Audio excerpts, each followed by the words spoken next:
ইয়াতে কৈছে কোনটো ডাঙৰ, হুইচ ইজ বিগাৰ। তো এইটো দেখি মানে এনে লাগছে কি অংক এইটো হা।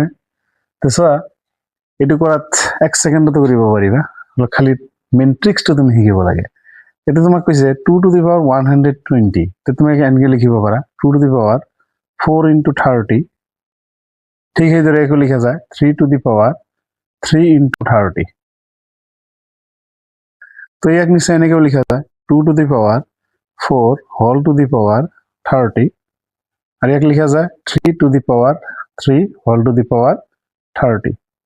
তো ইয়াক যদি তুমি 2 to the power 4 কৰা কিমান আহিব 16 to the power 30 আহিব। এটা হ'ব 27 to the power 30। তো ইয়াতে তোমাৰ পাৱাৰ দুটা কিন্তু সেম আছে। তো তলতে লক্ষ্য কৰা বেজ দুটা কোনটো ডাঙৰ, 27 টো আলটিমেটলি ডাঙৰ। তো ইয়াতে কি হ'ব তেনেহ'লে এইটো ইয়াতকে ডাঙৰ হৈ যাব। তো ভিডিওটো ভাল লাগিলে লাইক কৰিবা।